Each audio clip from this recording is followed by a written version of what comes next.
David Dodge. Welcome to Green Energy Futures.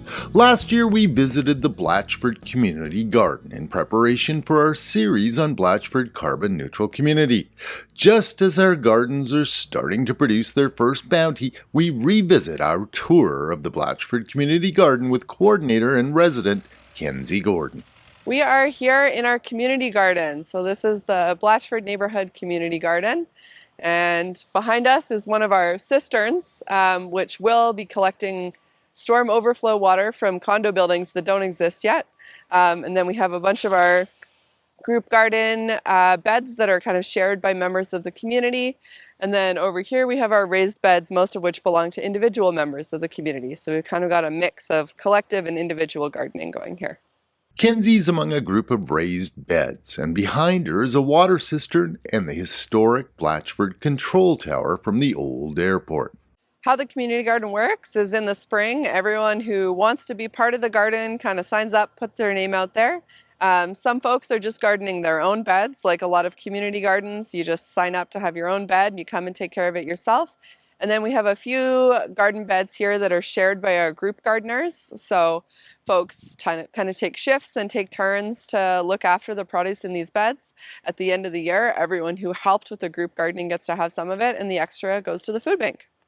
The garden beds in Blatchford were snapped up by residents as interest in gardening is blossoming.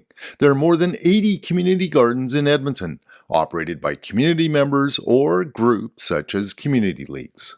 Well, part of our ethos here, like most community gardens, is that we are trying to work with nature and not against it. So we're of course not using any pesticides in the garden, trying to keep it all natural.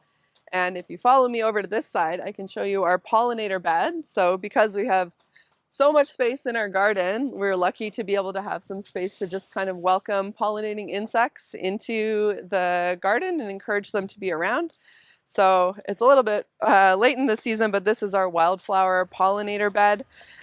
So we have kind of a variety of things growing here throughout the course of the year, and this is just encouraging bees and other helpful insects to be coming into the area here. Blatchford also offers space in their community garden to community groups. Every year we have kind of a different mix of community agencies. So in the past we had Catholic Social Services coming over with kind of new migrants to the neighborhood.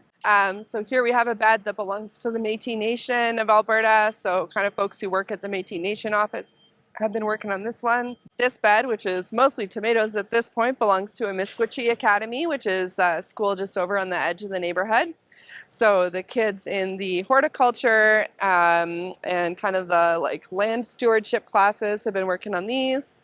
Laura Cunningham-Shepeley is with the Edmonton Fedneration of Community Leagues. I think we've seen over the last 10 years, our climate is changing. People are interested in solar, they're interested in sustainable initiatives, they're interested in where their food comes from. We're seeing such an explosion of gardening, of food production, local food production, from boulevarding to community gardens. Community gardens are really important for local sustainability initiatives. They really contribute to the local food economy. People really want to know where their food is from and have less impact on the environment while doing so. In Blatchford, the community garden was built before the residents began moving in, which residents like Heather MacKenzie says she really appreciates. There is such high density here that not everybody will have access to be able to garden their own yards. So the idea is that if people can't garden in their yard, then they should be able to garden over by the playground or by the apple orchard. So we do have a community garden committee, and they've been very actively gardening there and building partnerships with all sorts of folks in the neighborhood.